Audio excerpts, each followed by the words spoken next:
Welcome to your go-to Detroit Pistons podcast, the Pistons Pulse, co-hosted by me, Bryce Simon of Motor City Hoops and Detroit Bad Boys, a former D1 Hooper, current high school coach, teacher, husband, and father of 3 amazing kids. Now I'm Omari and Shawn for the second, Pistons beat writer for the Detroit Free Press. And of course, we're always blessed to be joined by our producer, Wes Davenport, and we have an extremely special guest today that we will introduce in just a second. Shawn, hang tight for just a minute here.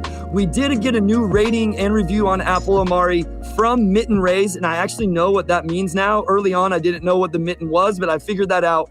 It says, fresh, honest perspective. Bryce and Omari have great complementary perspectives for Pistons basketball and do a good job focusing on where the team is and where things could go. Great show. I mean, always, again, great to hear from our fans. I also want to say thanks for sticking with us, Drew, but I know it's been a tough season for a lot of you. I tweeted that Cade Cunningham video just taking some jump shots before the Raptors game, but it got more interaction than anything from the trade deadline, which is what we're going to talk about today. We're not talking about Cade, so stick with us today too. But we always appreciate the love and support, and fun episode today and some fun episodes coming up as well. And if you missed it, we did go live right after the trade deadline ended on Thursday. You can find that on YouTube, actually on the Freep.com or Freep YouTube and Apple, Spotify, all of that. Also, we have merch now, shop.freep.com if you want some Pistons Pulse gear. But let's get to the star of the show. Would like to introduce and welcome back to the podcast, Mr. Shawn Windsor, sports columnist for the Detroit Free Press. Shawn, how are you doing, my friend? Not too bad. I'm not sure about a star. By the way, Omari, I think you need to work on your bio there because Bryce's is about 10 sentences long of all the great stuff he does in his life. And I know you do more than just work for the Free Press, right? That's all I do. Even though it looks like you're in a hotel room, I'm guessing we're in Boston. No, I'm in Toronto. The team's practicing here. We're recording Monday night for those curious, but yeah, the team's practicing here tomorrow. So got an extended stay in Toronto. Well, it's good to be here. All I do, Shawn. Shawn, we've had this conversation with him, Shawn. We have told him. We actually had people leave like a 4-star review instead of a 5-star because they're like, Bryce's intro is too long. Omari's is too short. We got to get him doing something. I can't get him to do it, Shawn. Maybe you can convince him. Well, he should at least say food guy or something, because I know he really likes to eat and he knows his food. You know, we've talked a lot about that. So at least add that, right? Yeah, that's what I'm saying. Like, we'll get to that stuff if we have time at the end. But Shawn, we are here today to talk about James Wiseman, get your thoughts on that trade. Let's just start with James Wiseman and who he is as a basketball player, maybe going back to him as a prospect coming out of Memphis high school. What do you know about James Wiseman? What are your thoughts about James Wiseman, the player? Well, you know, I'm sort of embarrassed to admit this. I've probably watched him play more than anybody outside of anybody who's either not from San Francisco, Oakland, or just the Bay Area in general, or who lives there. I just enjoy watching the Warriors, right? And as an NBA fan, when I'm not watching the Pistons.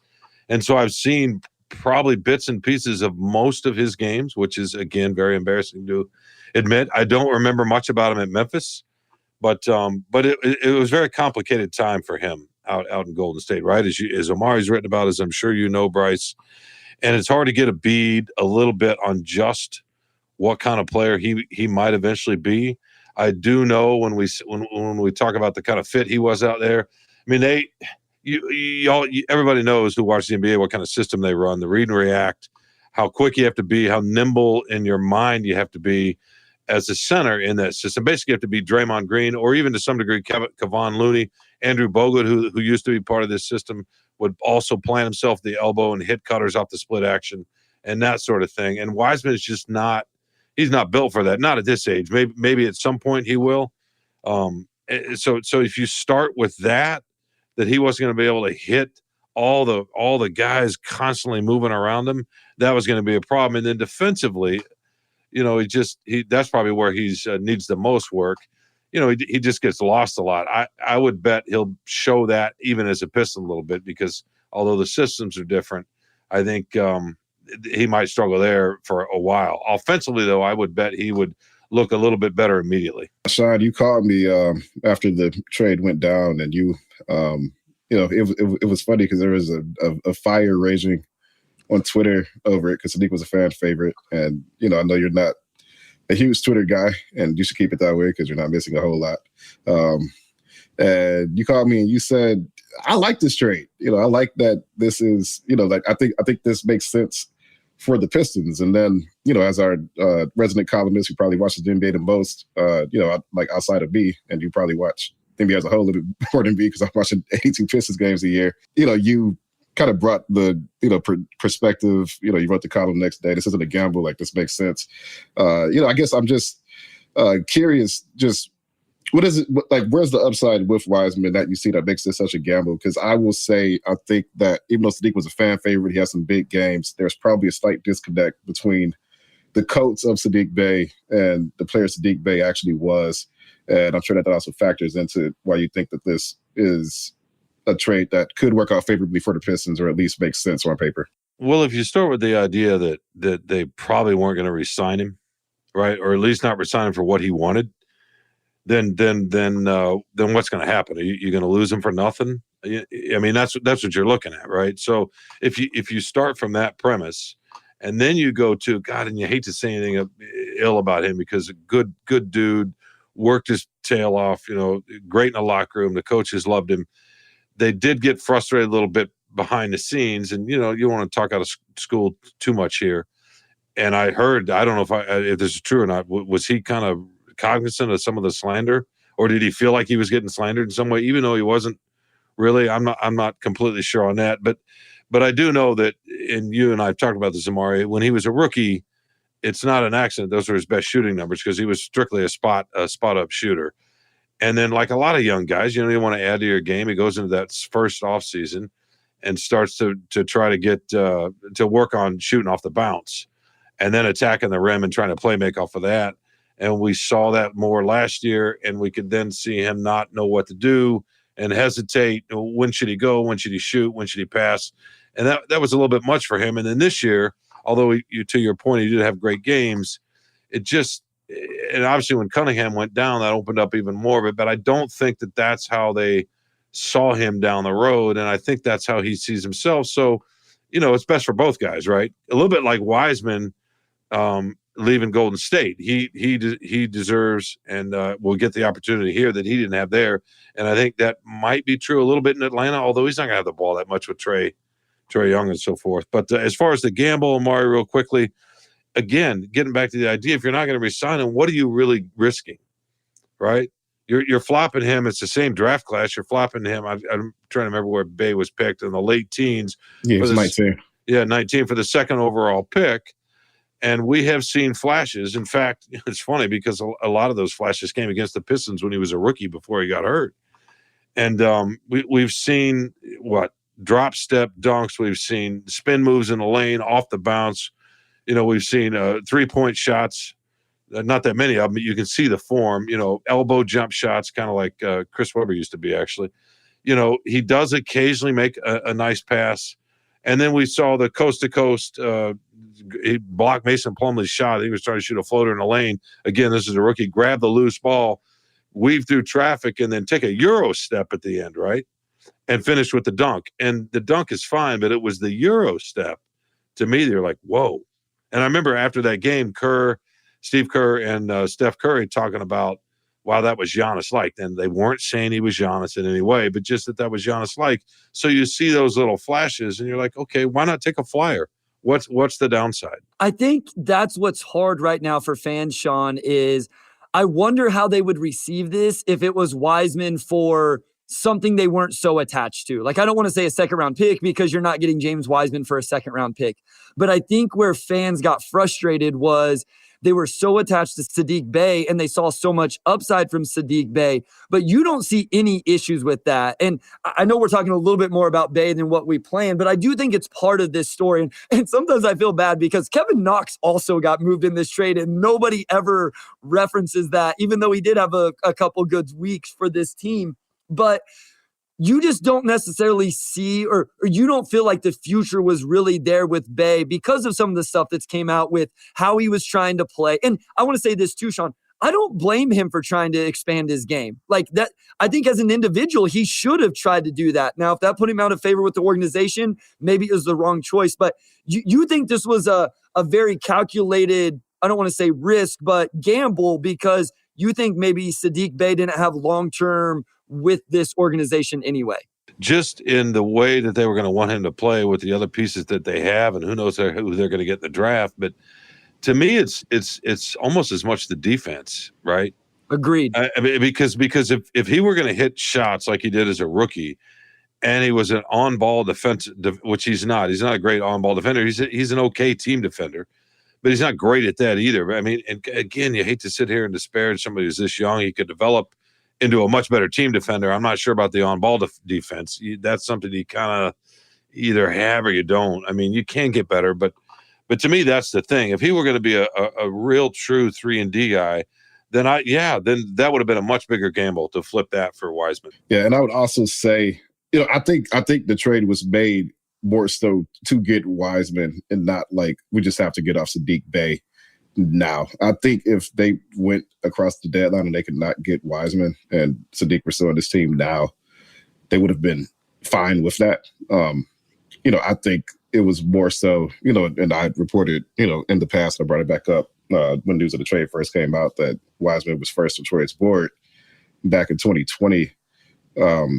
I don't know if they woke up Thursday morning like, we absolutely have to trade Saddiq Bey today. I think once it became clear that you could get Wiseman for him, it's like, oh, well, this is long-term, who has higher upside, who could do more for our organization, who's a player worth gambling on. Because I think all three of us would agree, the player Saddiq will probably be somewhere between a fifth and seventh man, right? Like he's a guy who will probably start some, come off the bench, but he's a career 40% shooter overall. And, the numbers don't quite reflect, the ways he kind of improved in some ways over those years, or maybe his game regressed in some ways. But just Saddiq's body of work thus far is probably not a guy you want to pay big money for, right? He's probably not a guy who's going to make or break your rebuild. And I would say real quickly, that's a great point. You're talking about a 5 through 7 guy, and they have a guy on the roster now, plays the same spot, who's also a rotation player, a bench guy, who they think or hope may be just as good in that 3-and-D role. Now, Isaiah Livers has had some health issues, and he's never going to be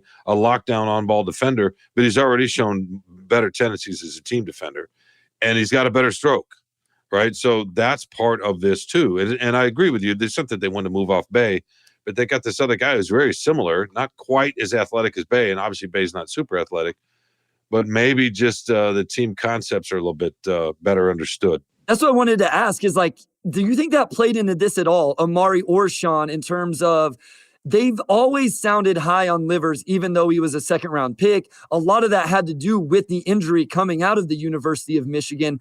I've been super high on Livers coming into this season. He hasn't been as good as what I was hoping, but I don't think it's even close, Shawn. I think Isaiah Livers is a much better defender. And you're right. I know we're going to get killed because we're not crushing Bey. I think this is stuff we would have said, or I know this is stuff we would have said even before the trade. I still wish we would see consistently from Isaiah Livers the three-point shot. But as you said, it looks good. I believe in it. I do think it has to fall better. I don't know what he's shooting from three this season, but I don't think there's any question he's a better overall defender. And just offensively as a connector, he makes the one more pass. Just he fits that role almost better, I feel like. And I do wonder how much that made it a little easier to move on from Bey. Yeah, I think when you have a guy like Isaiah Livers, who, for all the reasons you mentioned, you could probably plug him into any lineup and feel pretty good about it. And I think the flip side of that is when you are a player in that tier, embracing your role, I think, goes a long way. And at the end of the day, for Saddiq to be pretty much all of his value comes on offense, right? And then that's not even consistent to the point to where, I think of Saddiq for like a 37, 38% three-point shooter. Like field goal percentage around 44, like average defense. We're talking about a very different situation, right? To where now it's like, okay, well, you could probably start this guy and feel pretty good about it in any lineup. And that wasn't the case. Saddiq would have nights when he would pop off for 30 pretty efficiently. And then the next two nights he might, shoot 2 of 9 from 3. And it's not really there. And you're also not getting the defense. Like I ask people, like, I don't think bogey necessarily, makes Saddiq expendable. But I do think overall, if you're looking at like an evaluation standpoint long term, you have bogey. Isaiah Livers, who we know can shoot the ball pretty well, plays team defense, just an organizer on the team that really need that at the wing spots.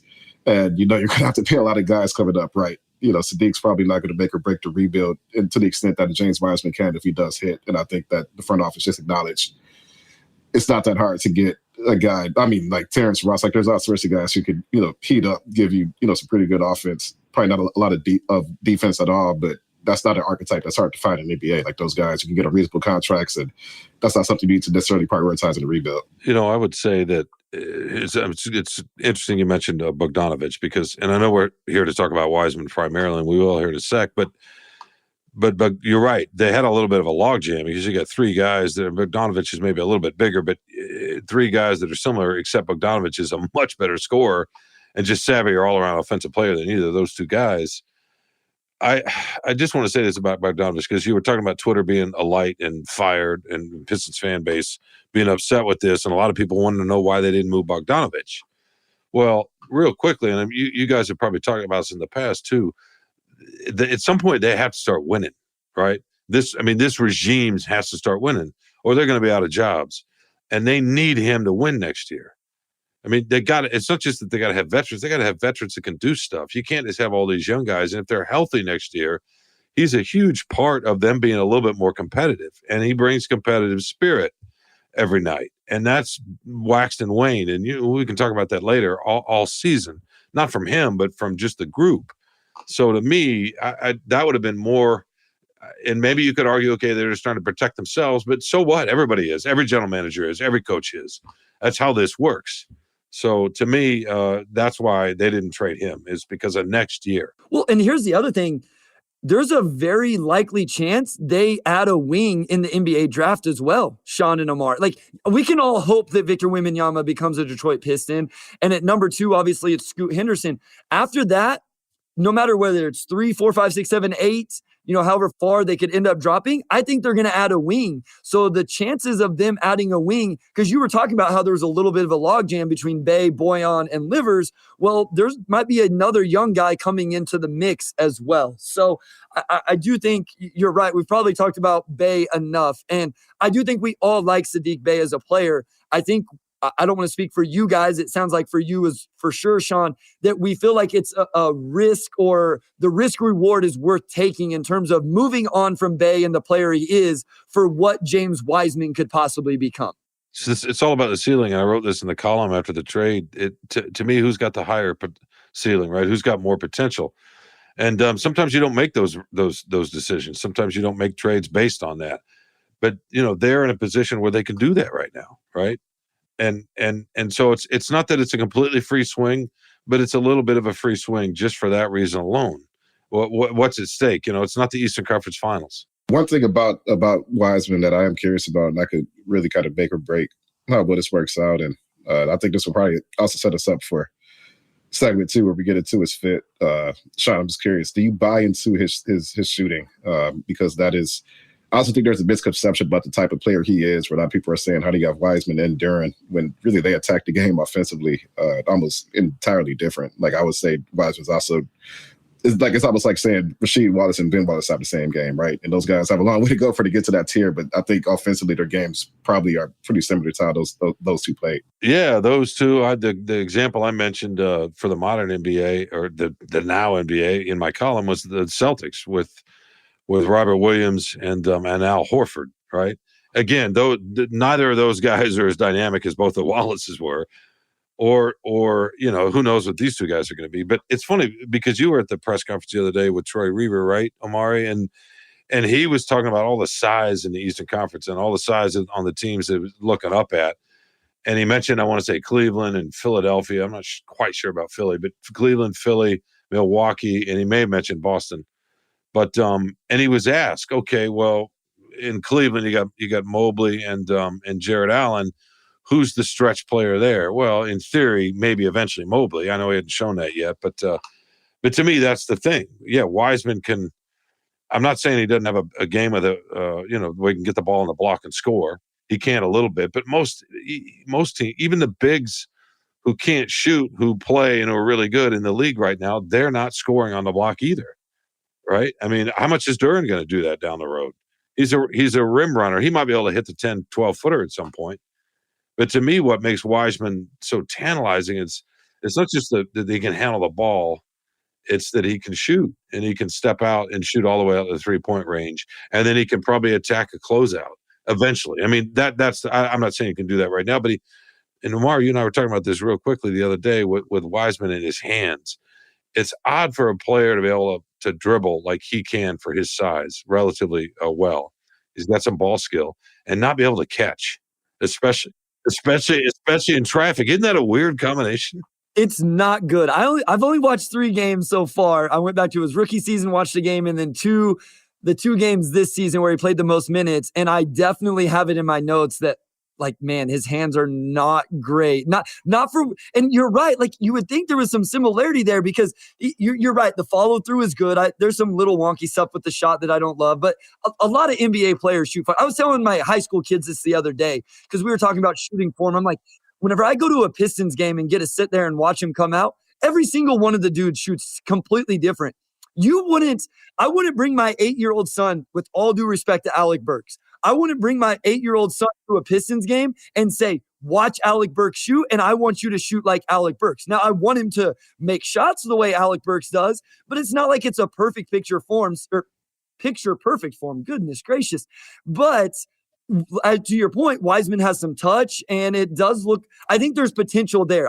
I'm curious, how real do you think it can be, Shawn? Because I have questions. I think it'll be a couple years. Do you think it could happen sooner? Maybe Golden State just didn't let him do it.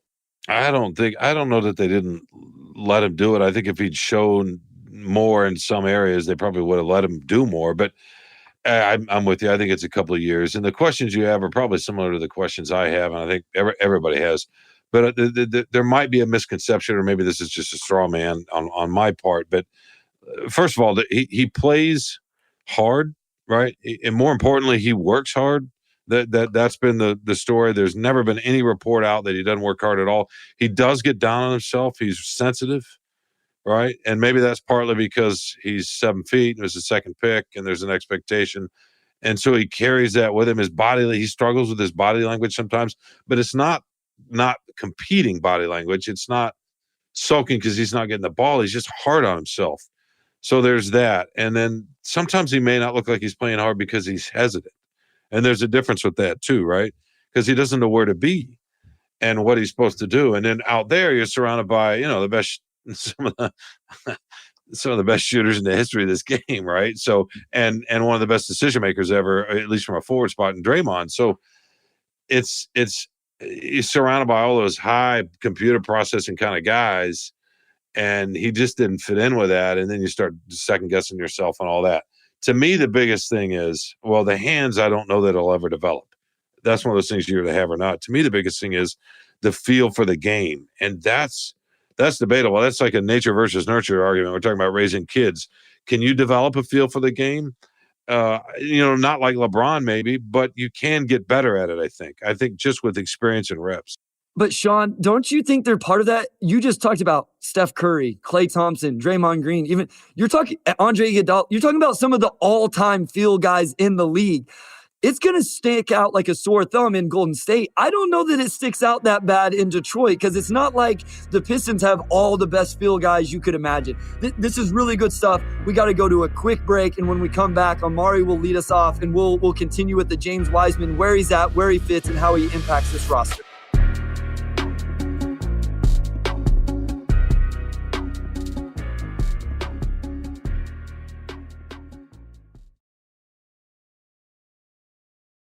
All right, we're back with segment 2, and we're going to get into James Wiseman's fit. Because of course he's running a front court that already has Jalen Duren and Isaiah Stewart, Marvin Bagley, Nerlens Noel in theory. This is the thing to me that would make or break the trade, right? Because I think the front office's philosophy, Trey Weaver, said this on record when we talked to him last week, is that you need size from today's NBA. Look at the top teams in the East, they have size, which is true. And, I think there's an acknowledgement to front office that essentially we just need to take as many shots at getting elite talent up there as we can, right? Like, we can't worry about fit. We just need to get guys who could play, and not worry about the fit as much. Shawn, we kind of talked about James Wiseman's shooting, and between him and Isaiah Stewart, those are probably the guys that long term you would hope to space the floor. But How do you see this shaking out? Like, I think we've gotten a lot of good data on Isaiah Stewart this season during Zeta's schedule, and it's going to be a bit of a juggling act, for Dwayne Casey down the stretch to 5 minutes for all three of these guys, and 4 when Bagley comes back pretty soon after All-Star break. There's no question with Bagley. And again, I don't want to throw people under the bus here. You wonder if they would extend him again, right? Right. Kind of looking back. But I think the priority is, look, Stewart is a nice player, and you're right about he's really improved his 3-point shooting. And he's tough under the rim, but he's limited by his length and that sort of thing, defensively in particular. He's shown he can switch out on the perimeter some, and that's helpful. But to me, he's kind of in that Bay range of 5 to 7, as Omari said. Ultimately, where is he on a contending roster? And I know the third big, right, Shawn? Exactly, he's coming off the bench. He is. So to me, you give Wiseman all the minutes he can handle, and try to see what you've got. We're talking about feel earlier. The other thing he doesn't have is he's, for a guy that's as athletic as he is, and I'm not quite sure he's as bouncy as he was before his knee. That might just be me. That might be, again, hesitancy. He's in his third year. He missed his second year. That could be mental too. But the other issue with him is, for a guy as big as he is and athletic as he is, he's not very physical. And he doesn't rebound well. Now, part of that's the hands, as we mentioned earlier, but he doesn't block out well. He didn't have a feel for where the ball's going. He doesn't just give his body up in a way. On the other hand, then you'll see him come across the lane every once in a while when he was playing a little bit, especially as a rookie, and pin a shot on the glass, like way up on the glass. So that part of that is there. But as far as where this is going, to me, you roll him out there. You tell him not to worry about mistakes. You let him. I know he's going to have Killian and Ivy and so forth, who's got better speed up and down, especially. Ivy obviously, but maybe occasionally you say, hey, you get the rebound, go. We saw you do that 2 years ago. I'm not saying he needs to make a living of that, but just kind of let him try to explore what he's capable of in these next 25, 26 games, whatever they're left, and kind of see what you have and see if that opens him up emotionally, psychologically a little bit. He's young and with a lot of expectation, and he coming out of a situation where it was just, he started getting blamed for their struggles this year unfairly. He had nothing to do with that, right? But he was supposed to be a future out there, and that's a lot to carry. I'm glad you brought up the rebounding, because I actually think that's going to be the part that frustrates fans the most, especially when you have Jalen Duren, who's been an incredible rebounder as a rookie, at least offensively, and Isaiah Stewart, who we know at least works really, really hard. And maybe just being around those two, Wiseman will continue to improve. And I won't go, Omari, on the rant that I went on Thursday night with the minutes. But Shawn, Omari, Jalen Duren has played more NBA minutes than James Wiseman. Jalen Duren has already played more minutes. So we're talking about this feel thing and all of that. He's 2 years younger than Saddiq Bey. Saddiq has played 6 times as many minutes already in his career. Killian Hayes, 3.5 times as many minutes. He's essentially halfway through his rookie year if you divide his minutes by 25 minutes per game. So I don't think we have a clue whether on some of this stuff, and he only played 3 games in college. So to your point, Shawn, I think I'm a believer in it's hard to teach feel for the game. I don't know if he's played enough NBA minutes to know whether he has NBA feel. Like, it hasn't looked good, but a lot of young players don't look good with their feel early in their career, and then it gets better as the speed of the game slows down and all of that. So I don't think we know, and I think that's what's really intriguing is you have this really talented player, and you can sculpt him. And I think a lot of the emotional stuff you're bringing up goes overlooked. I think it's something with Killian Hayes, not that we have to get on that, but I think it'll be really interesting to hear you talk about that, because it would be really hard for someone to deal with that stuff in Golden State, and maybe he'll be able to, figure that out a little bit more on a rebuilding team.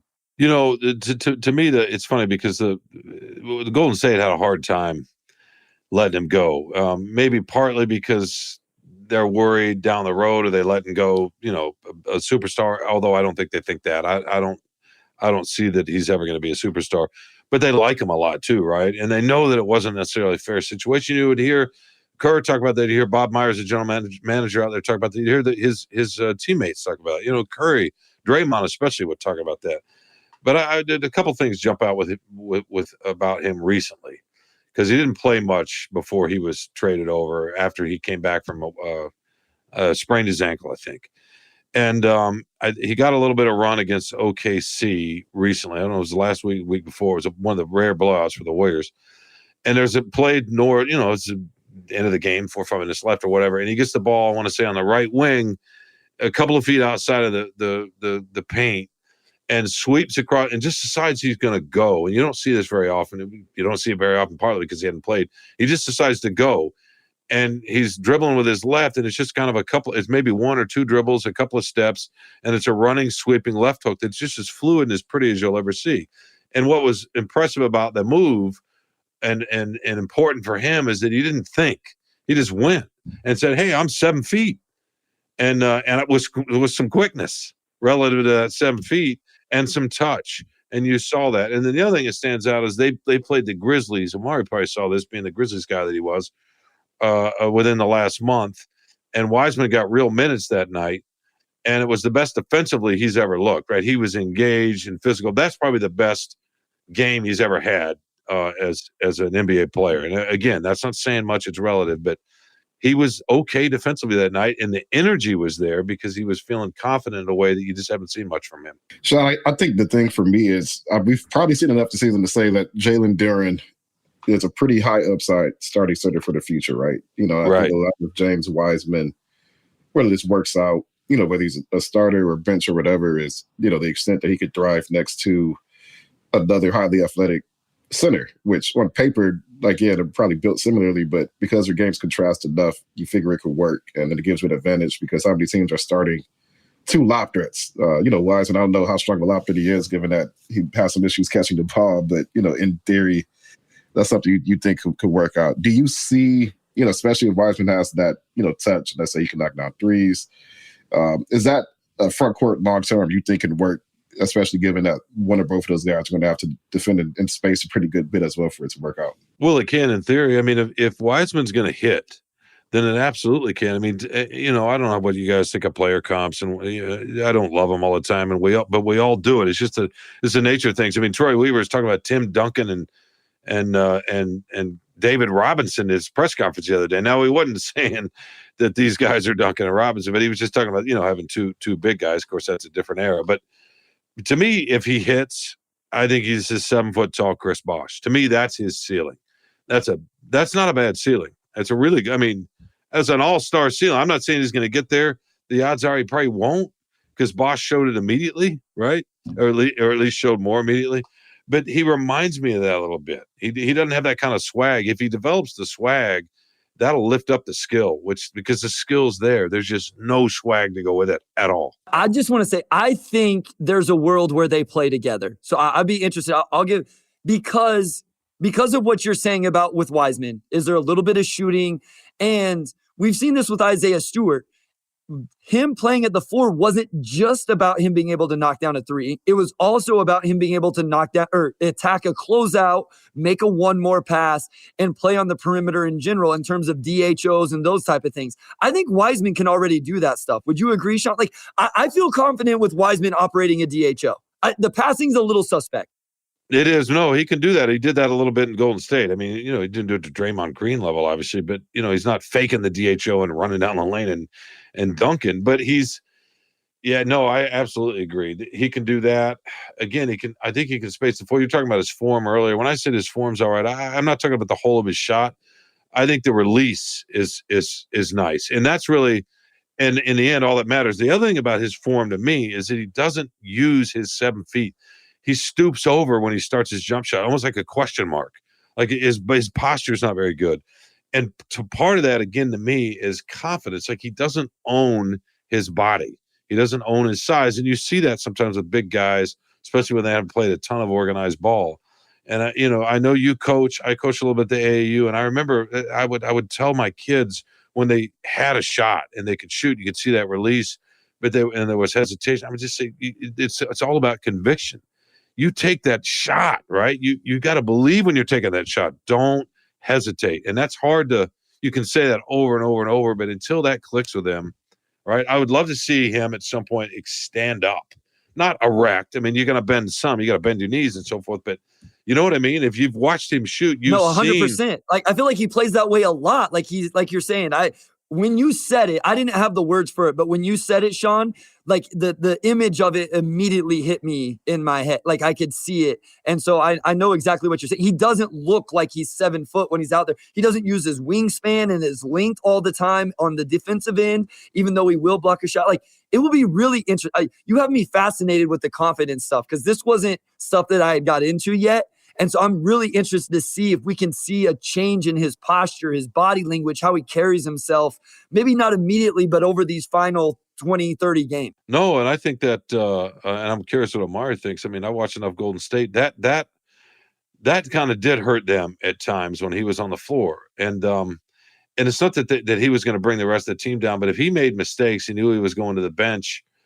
And so the combination of not having conviction and whether it was trying to set a screen, and if he moved his feet and got called for the offensive foul and then got pulled, not necessarily because of that, or just got pulled, whatever, just the shoulder slumping and what that you coach, right? What that does. And it's not that you're going to take confidence away from Curry and Draymond. I mean, that's obviously. But what that does collectively, and just it's an energy suck a little bit. And he's not doing it on purpose. He just wants to play well. He's a kid, right? He's a young man. A very young man, and he wants to do well, and he wants the approval of these Hall of Famers, and he's going to want the approval of his guys here too, and Coach Casey, and all of that, right? And Troy Weaver, who believed enough to make the trade, so he's going to want that, and that's natural and that's normal. I think one of my favorite things about this trade is that it is probably the most Troy Weaver trade that Troy Weaver's made so far, right? Like, you have the no-brainer trades. Like, the Boogie trade last year was like a no-brainer. I would think our 30 GMs would do that trade, and most fans without thinking about it, right? This is the one that is him calling his shot, right? Like, Sadiq's a fan favorite. Sadiq is an NBA player, right?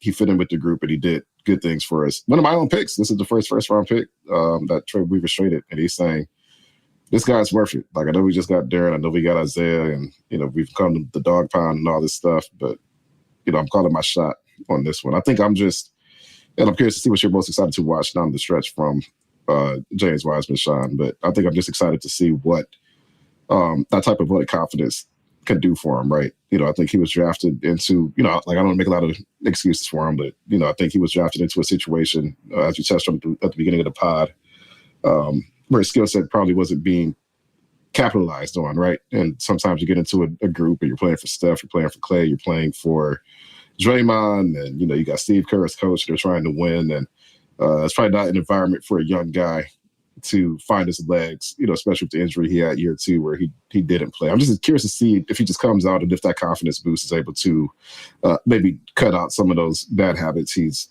developed, like body language wise, if he could just get consistent good run every single game. I think that'll do well. I mean, he's got to feel liberated. I would bet he will feel liberated to some degree. The other thing, think about this with Golden State. They basically traded James Wiseman for Gary Payton II, who plays with about as much swag for somebody that doesn't score as anybody in the NBA. Like, he's a 6'2" center, right? Because of the verticality and so forth. And so, and that's what that team needed. That's what James Wiseman needs. Jonathan Kuminga, who is also a lottery pick on that team, there's a 7th pick. He is valuable out there because even though he may have a lot more in his bag, we'll see. What he does have right now is almost elite on-ball defense or borderline, right? Maybe not elite, but it's getting there. And there's a lot of energy. And so you can just put him on the floor and say, go do that. There was nothing with Wiseman out there where you could say, put him on the floor and go do that. They tried to say, go set that screen and then roll to the rim. And it worked a little bit as a rookie, but he struggled to set his feet sometimes. So just the fundamentals, again, you're back to your point, Bryce, about reps and experience. The more reps and more experience you have, the more confident you have, the more swag you're going to play with. And that's critical in the NBA. So I am worried about the off-the-ball defense a little bit, Shawn, for the same reasons you brought up earlier. Awareness is tough. We've seen it with Marvin Bagley III. I actually came away more intrigued with his on-the-ball defense, ball screen defense. Now, he would get bullied in the post. As you said earlier, he's not super physical. But a lot of the games I watched, I feel like I got quite a few ball screen coverage reps, him playing in drop, even a little bit of switch. I'm not saying it's great, but I thought he did a good job playing cat and mouse with the ball handler and the roll man, trying to play in between both. He could use his length a little bit better. Obviously, there's some nuanced things. He had some reps where he got switched onto a perimeter player, and you could at least see him move his feet and slide a little bit. Again, I'm not saying he's Isaiah Stewart, but I came away a little bit intrigued. Like maybe he's the ball screen coverage big, and you let Jalen Duren roam and block shots and do those things. I think you could do some intriguing things with those two guys defensively. To get back to the Wallaces, Ben Wallace was the best off ball, away from the ball defender in the NBA as a big man, maybe ever, right? That's why he's a Hall of Fame player. Rasheed was the on ball guy, and he was so smart. He was good at off ball defense too, but he was a really good one-on-one defender. So to your point, yeah, you can see Duren with that quickness that lends itself, that quickness and explosiveness, a lot like Ben Wallace, it lends itself to off-ball defense. All right, we're going to go to a short break, and when we come back, we're actually going to talk the NBA trade deadline in general, see what Shawn liked at the deadline, what Omari liked from the deadline from around the entire league.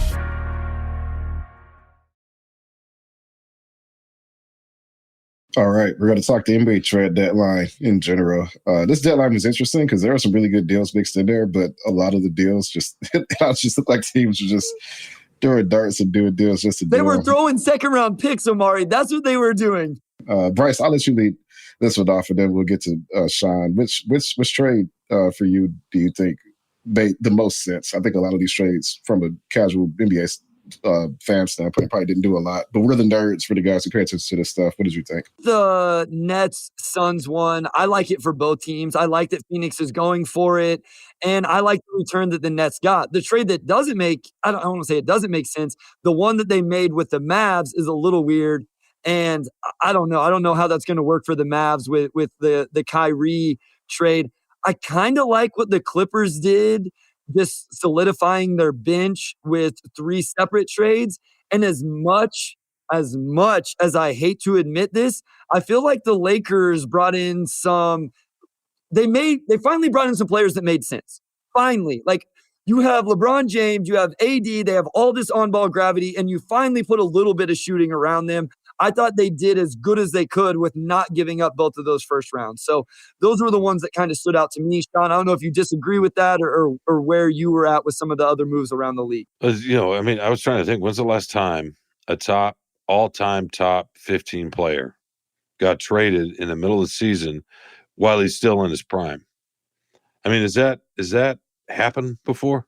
I was listening to a podcast the other day, and they couldn't come up with one that was equated to that. Yeah, there were a lot of people saying, no, it happens before. It's happened before, but they're mistaken free agent. I mean, like, because Durant moved to Golden State, right, and then went to Brooklyn or whatever, or maybe offseason. I'm trying to remember the Barkley to Phoenix trade, but that was in mid-season. I don't, so that was just sort of shocking, stunning, but not after the way the season gone. It wasn't in the moment, but just big picture wise, it just doesn't happen very often, and it's sure going to be fun to see how that shakes out. To your point about the Mavericks, so they get Kyrie and they win their first 2 games with just Kyrie, and then Luka comes back and they lose. Now, in fairness, they had to play Sacramento twice, and they beat Sacramento at Sacramento, and then I think it's like that little mini thing that they do where you go to a town and you play twice over the course of 3 days. So it's probably hard to beat the home team the second time in a row, but they've got to figure that out. So, man, I like the Lakers. D'Angelo Russell shooting as well as he's ever shot. So, in fact, he helped beat the Warriors the other night with some late game shot making. And Jared Vanderbilt's a good defender. They needed that. I'm trying to think of what else. I thought, the sneaky little move, the Bucks, who are rolling right now, picking up Jay Crowder. So I wanted to ask you, how real quick, Charles Barkley was traded in June. So that was an off-season trade to the Suns. How big do we think that is, Jay? Because Jay Crowder hasn't played this year. Do we think he comes in right away and he just is kind of like that piece that the Bucks need, and he's just a winner and defends and makes corner threes? Do we think he's going to have that? Because there's part of me that questions it a little bit. Well, he's hot and cold even when he's playing and he's running, but he can win you a game, that's for sure. He can win you a playoff game off the bench.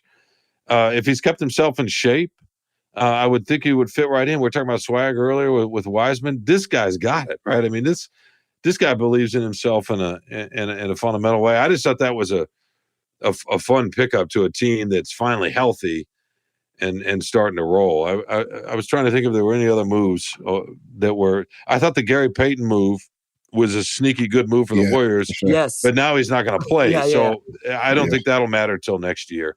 They missed him in a huge, huge way. Okay, so to spin this trade back to what, the Pistons, that's what everybody's like, oh, well, why would the Warriors just give up Wiseman for nothing? I'm like, if you watch Gary Payton with the Warriors last year, that trade made a whole lot more sense when it came around that he was going back. He was huge for them. He was really good for the Warriors. They don't win without him, right? Correct. He's one of the best on-ball perimeter defenders in the league and plays the dunker spot for them and can occasionally hit the corner three. But more than that, if Steph Curry was open, he got him the ball.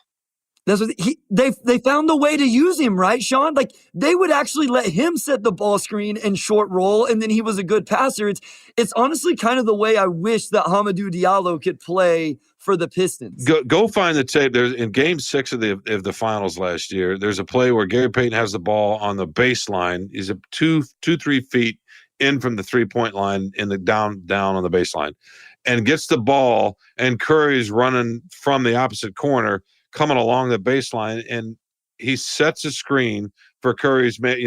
And he drops the ball behind him, sets a screen for Curry's man, and then Curry picks the ball up, turns around and fires it from the corner, right? It was beautiful. And that's why they wanted him. It's hard to play like that. Wiseman was never going to play like that and probably will never play like that. And that's okay. That's just fine.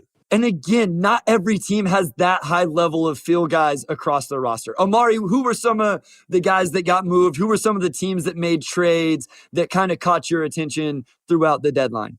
Yeah, I thought the Lakers, just everything they did, really cleaned up their rotation and got them some rotation caliber guys, right? Like Westbrook clearly is not going to be this third star that we need. I thought he was a really solid, good backup point guard, but I think they just had too many roster deficiencies up and down to just invest all this money in the one position who's probably not going to win you a playoff game. So for them to get D'Lo, Malik Beasley, Jared Vanderbilt, I'm reading this off. I didn't memorize it, obviously. Rui Hachimura, Mo Bamba, 2 seconds, and you give up Russ, Kendrick Nunn, Juan Toscano Anderson, Damian Jones, Thomas Bryant, and then Bev. Just to be a clear, solid upgrade up and down. You got younger. Offensively, D'Lo's giving you a lot more than you probably got from Westbrook, just given that he does give you floor spacing and should be able to play off ball with LeBron. Just in more of that Bo Williams role, right? Like you can shoot, you can run the offense. I thought their trade deadline was good. You're probably still not going to win a championship this season, but as far as just setting the table for beyond the season and just getting some decent assets in, and it did cost you a first round pick, but it takes money to make money. I thought their deadline as a whole, when you look at the entirety of it, was probably the best they could have gone outside of giving up 2 picks to go after maybe a higher impact guy. But I thought that what they did made a lot of sense. Shawn, let me ask you about that D'Lo trade with the Lakers, the Jazz, and the Wolves, and we'll get to the Jazz in a second. What do you think about the Wolves did essentially moving on from D'Lo and bringing in the veteran Mike Conley? I sneakily kind of like that because I think he's a better fit, right? Like, get this veteran point guard in that's just going to set the table for Ant and Cat and let them do their thing. And I'm not saying D'Lo's a bad player. I think he's going to help out the Lakers, but I thought it was really good for the Timberwolves. But I've heard people kind of critique that. Apparently you like it. Well, I just think it's Anthony Edwards' team, right? And it was kind of an odd fit with Russell, and Conley's not the defensive player he used to be, but he's just a savvier guy. He's going to understand where the ball needs to go in a different way. He's not going to have any ego about it, especially at this point in his career. I thought that was another one of those kind of sneaky good trades. I thought Portland. I mean, I know they're not a contender, but getting Thibault will work better for them because Gary Payton again is a very specific player. Plus, he was hurt, but he's better. He's going to be better for Golden State. I think Thibault will help Portland defensively a little bit in a way that even Payton couldn't, partly because he was hurt, but partly because he's just a very specific kind of player too. Did you think it was weird they moved on from Josh Hart, though, Omari? The Blazers, they bring in Thibault, but they moved Josh Hart to the Knicks for Cam Reddish, a 2023 first that's lottery protected, Arcidiacono, and then our old friend Svi Mikhailuk, who actually got traded twice. So I thought the Blazers, I agree, Shawn. I kind of like Matisse Thybulle and what he does defensively if he ever figures out a shot at all. But then they moved Josh Hart. Maybe that was, I would have to look up his contract situation. For some reason, I feel like he's could possibly be on the market this summer. So maybe it was just they didn't think they could afford to keep him around. Yeah, I thought so. I've always liked Josh Hart. I always liked his game. I like guards that could defend and rebound in general, and he shot the ball pretty well last year. What caught me off guard was seeing just how much he has slumped as a shooter this season, where he's shooting a career low from three, and also taking career low in attempts from three. So essentially for a wing, he's been a non-shooter this season. He's not hitting them, and he's not taking a lot of them, which is not giving you any spacing from there at all. So from that standpoint, I see why Portland would say, maybe it's a confidence thing, like whatever it is. We're paying money for a wing that can't shoot. We can just take a flyer on Reddish. If it doesn't work out, it doesn't work out. But we just got to just it's like essentially get off of that contract. So from that standpoint, I thought it made sense for the Knicks. But on top of that, the Knicks gave up a first-round pick. And then it's like, well, now I think this trade works a lot better for Portland. Like, at first it's like, well, okay, like the Knicks are trying to win, so it makes sense. And then somebody pointed out how poorly Josh Hart had been shooting. And then it's like, well, why would the Knicks give a first? Like, that doesn't make any sense. So that was one of the head scratchers for me where, to me, I just didn't get why they would give up a first. Like, to me, that's probably just Jalen Brunson gets his old teammate back. And Josh Hart's probably a better shooter than he is or has been this season. Like, not a guy who's going to shoot 38%, but can hit threes, and he aids your playoff push and, makes Jalen Brunson happy. And you've been wooing Jalen Brunson, this whole time. So it makes sense from that standpoint. But to me, just get up a first and that just made that not so much of a great deal for New York.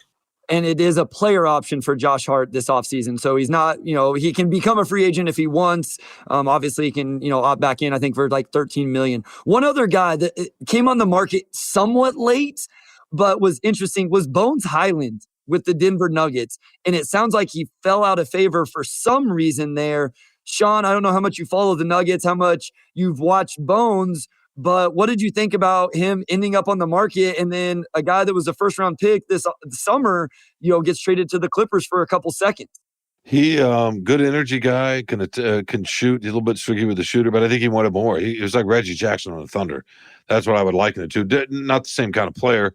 Highland's a little quicker and more athletic, although Jackson had some good bounce when he was young before he started getting hurt. But that's kind of what it reminded me. He's stuck behind Jamal Murray and the best, arguably the best playmaker in the game, right? And Jokic. And I think he fell out of favor because he just, he would wave off the big guy a little bit. What do you doing? Wave off the two-time MVP, Shawn. No, right? So you'd see him do that. Yeah. So no, I have seen the Nuggets play, and I think that was it. I think they'd liked his energy. If he'd sort of been willing to stay in a particular role, it would have been fine. But he might be. He went to the Clippers, right? I mean, he might be better. He might be better with the Clippers. I think Eric Gordon might help them. I know he's not quite as guilty as he used to be, but he's a tough-minded guy who can make big shots late. Yeah, and I misspoke. Bones is actually in his second year, so he got drafted 2 seasons ago. And again, former Piston Mason Plumlee ended up on the Clippers as well. I have a couple things I want to end with. First, Omari and Shawn both. Who are your favorites in Eastern Conference and Western Conference post-trade deadline? So, Shawn, I'll start with you. I don't know, maybe that's rude of me to make our guest go first and not give him more time to think. But I know Omari's tired up there in Toronto, so I'm going to give him a little bit of extra time to think about it. Your Eastern and Western Conference favorites post-trade deadline. It's funny. I had the Nets win it all before when the year started, and I think I had them beating the Clippers, if I'm not mistaken. And I contend if Kyrie hadn't sabotaged that whole, well, maybe he didn't. I don't know. Who knows? But if they'd say they were 18-2, not that long. I know. And looked like to me the best team in the league. I don't get it. I can't remember anything like this. Maybe you can, Omari, but I cannot remember anything like this. I would say, it's tough to not pick Boston, but Milwaukee's rolling, and Boston beat them last year when they didn't have Middleton. So I would say Milwaukee. I think they're on a mission. I like the way they, how well they defend. And in the West, can we at least see Phoenix the play with Durant? That's hard, right? it is hard. I mean, you want to say Phoenix, I tell you this, I think it'd be super fun if Dallas and Phoenix somehow Man. got matched up. Yeah, but I like the Lakers probably more than most people. But I mean, the easy ones to say Denver. I'll say Phoenix just because Durant, if he's going to play like he was before he got hurt, and the way Booker was balling before he got hurt, and I think Paul is going to see that this is his best chance ever, right? And he's so smart, and keeping Ayton, they got somebody to get anybody on the buyout market like they might. Who knows? I'll say Phoenix. Yeah, I think in the West, Phoenix is kind of like the new Brooklyn, where as long as they have availability, they'll probably win it. And like that's a big if because Durant's 34, he's out an Achilles, he's had lower body injuries off and on, including I think an MCL right now, and Book's been hurt, and Chris Paul is like 30, 38, and he's had some issues too. So you have 3 players for injury history, and they've got 25 games to figure it out. Although they're so talented, I'm not sure how much there is to figure out. Like they probably just go out and at best pretty well. Booker and Chris Paul are pretty unselfish, so that probably won't be too much of an issue. As long as those 3 are healthy for the playoffs, it's just tough to see a team that could beat them overall. Like maybe Gary Payton comes back, in time for the second round. Warriors, Steph Curry, they're toast. They're toast. Okay, Sean's calling his shot. They're toast. No, they don't have it. They've got a hangover. They haven't had the competitive spirit all year long. Not that we want to make this a Warriors podcast, but they just don't have it. And then for the East is tough, man. I mean, I think you could go up Milwaukee or Boston and not feel too bad. And Philly's lurking, and I know James Harden doesn't have the best track record in the playoffs. I want to go with Boston just because I just like narratives of teams like getting their butts kicked in the playoffs and they're young and then they come back and they figure it out. And Boston, from a depth standpoint, like I still think the over team in the East is really competing with them as far as that. Like Derek White just got player of the week. He's playing his best basketball with Marcus Smart out. So there's just a lot to like on that roster. But Milwaukee's been, right there, even with Chris Middleton missing most of this season. And, it seems like Chris Middleton's slowly getting back to where he was before. And Joe Ingles is shooting the ball pretty well. Like they just got Jay Crowder. They've actually improved their roster, I think a good bit over the last year or so, just from a depth standpoint. And at the end of the day, when Giannis is locked in, it's not a whole lot you could do. So I'm hoping we see those 2 teams play each other in the playoffs. I'm almost certain it would go 7. And that's a coin flip for me, but I would assume it would be one of those 2 teams. All right, Shawn, last thing, I'll get you out of here. How much University of Michigan basketball have you watched this season? I've watched some, not as much as I usually have. It's in fact, I was at the game the other, when was that, Saturday night? They played they played Indiana. Why do you ask?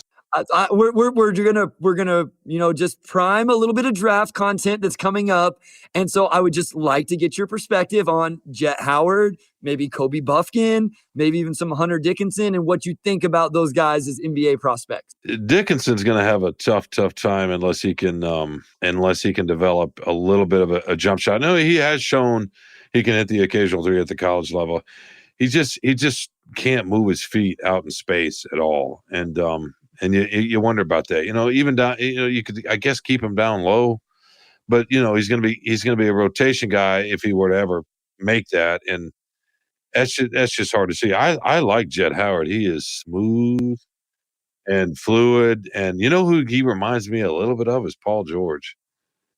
Just the smoothness. I don't know that he's quite that athletic. You remember how George was when he was young? Oh my goodness! But he's just smooth. He can pull up off the bounce, and he can shoot. I like his game. He looks like an NBA player for sure. I don't know what kind of player, but I don't think it's going to be like Cam Reddish, where you were kind of thinking when he was at Duke. Remember that? Wow, this guy's because the way he could shoot and that body. Howard can put the ball on the deck and create his own shot. And that's why it reminds me of George a little bit, Yeah, every time I watch him, I come away more impressed with this isn't just like a catch and shoot guy that shoots well.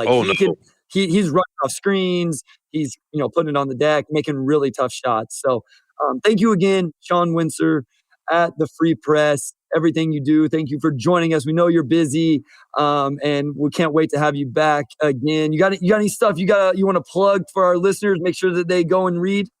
Well, I've got one more Lions coming out. One more Lions column coming out. You got to squeeze that turnip, man. You got to.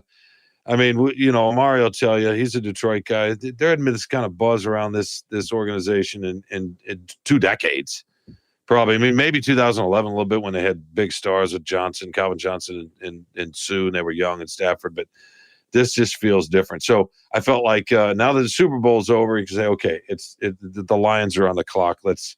Let's see, what do they need a little bit, So I kind of wrote about that. I would get back to, we got Michigan State coming up this weekend, as everybody knows. And then I'm going to watch from my couch, Omari, and see what Wiseman looks like. And maybe share a few thoughts on his first game. And then we'll decide if he's a bust or a superstar. Shawn, real quick, Jared Goff, the quarterback of the future or not? They need to draft one? I mean, if there's a deal, if somebody offers a Bryce Young, yeah, why not? But I don't think they want CJ Stroud. I think Goff played so well down the stretch. He's already been in one Super Bowl. To me, see how good you can get defensively. Keep trying to add weapons offensively, and see what happens. They were playing about as well as anybody.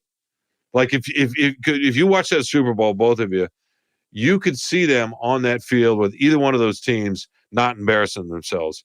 And that's crazy to say. I mean, they went toe-to-toe with Philly at the beginning of the year, right?